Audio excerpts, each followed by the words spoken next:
Clipping the storm is one of our club techniques, and it comes at a long form 6. However, the ideal phase technique in Kenpo is done much different when we do it in form 6. Clipping the storm is taught 2 ways in terms of the low thrust with the club. Some people teach it where they use the full range of the club, and you see a lot of others, they hold it in the middle, so they have greater control of the weapon. I'll show you both, okay? So let's say he uses the full range. I'll have him go out like on an angle for this. Okay, so first of all, I'm kind of like in a defensive posture, and I make myself, if you notice, I make myself well covered, right? Hey, I don't want to fight. I can also have my hands this way, but I like to have my palms this way, even though it's not a knife, it's a club. I get a little bit more torque in the first initial shot. I'll be gentle, but this initial wrist shot is kind of painful. So the most important thing is, go really slow, is to move my body.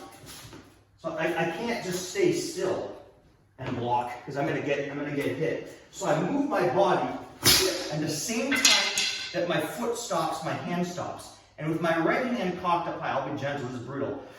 And a hand sword right in the bicep, okay? So if he didn't drop the club on the initial hand sword, I didn't hit the nerves hard enough, and he's still holding on, the bicep shot, because I have that much travel, it's up by my ear like I'm on the phone, should definitely do the job. So just go back in a bit more of an angle, so he comes in and I go, 1, 2.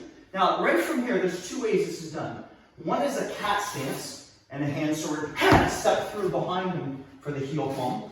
And the other method is to drive your knee up to their thigh, the side of the leg, cause a Charlie horse. So I'll be gentle on this one. I go 1, 2, 3, and 4. You see that I'm in behind. Try not to go in front of him. There's too much to deal with there. Go behind him so he can't hit me back. Okay, so we'll try this again. Maybe he holds it in the middle.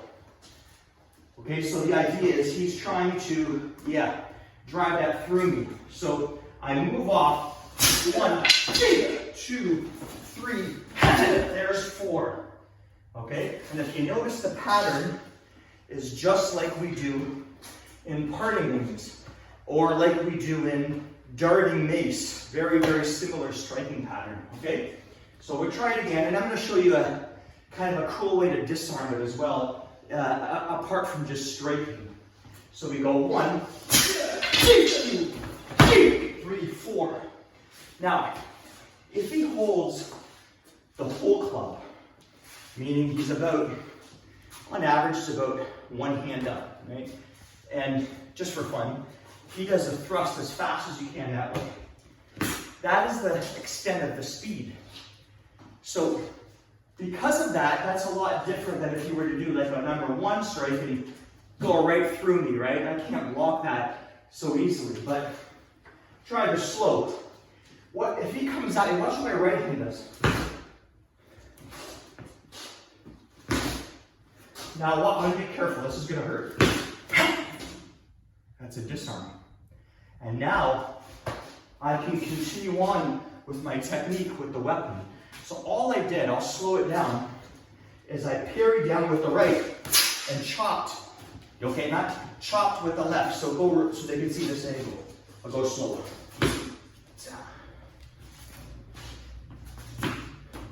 Yeah, and even if I don't grab it, he feels that. Even if I just parry it, I'm trying to purposely miss because it hurts. That's an easy disarm. So maybe if he goes on an angle, I'll go slow. I go 1, 2, 3, 4. Oh, you know what? Look at this. I'm right on the same angle I would be for backbreaker if I was doing form 5. And then I look like this to the throat, and I can continue on. Oh, I'd rather finish the technique with backbreaker. You have lots of options with that as well. That's clipping the storm.